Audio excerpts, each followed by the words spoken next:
Okay, I got a lot of questions when doing the Magic Silver Room podcast, and one of them was, what is ViperCon? What I've got here is a quarter of the instruction manual here to show you guys.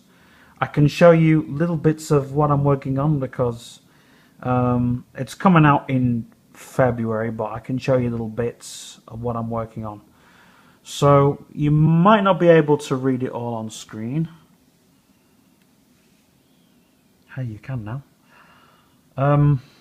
But yeah, so it's set from an indie comic.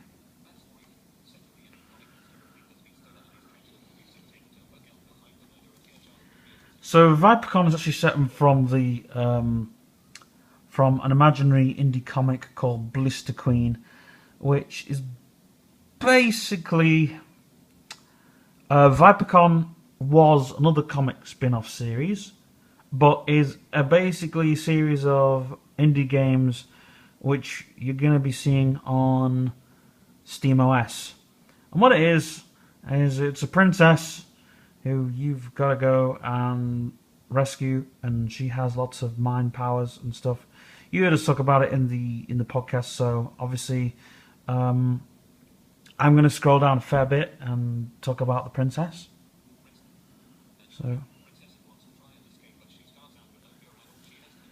So she starts out with no power at all, as you're reading, and she has to gain her powers with the sword and the scepter and all that kind of thing.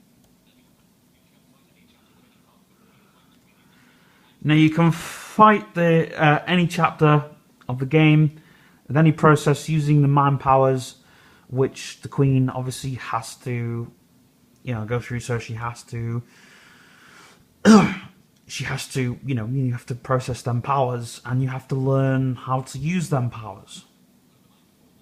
The mind before knocking the queen.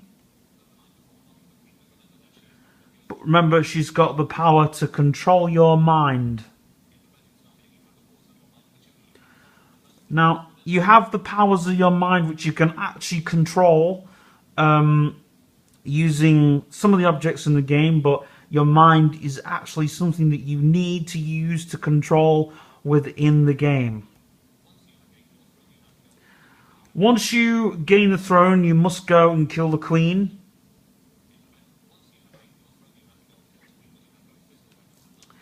Oh, you have physical weapons and non-physical weapons. Obviously, the non-physical weapons being, your thought powers and, weapons you can use with your mind, which will be a dialogue box on the screen.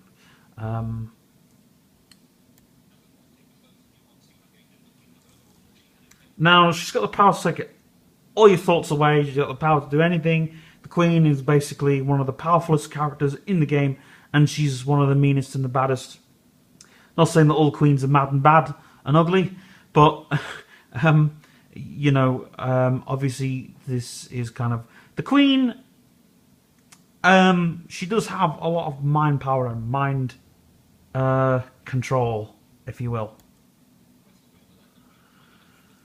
So as you go through the quest, you have the power of the mind. Remember, the Queen can find you anytime. She has the power of the weapons she carries, but she also has an army. But actually, just to tell you now, and this is a secret to remember when playing the game, that her army that she trains of trolls and gnomes and things are actually weak. They've got weaker powers, even though she's training with the mind control.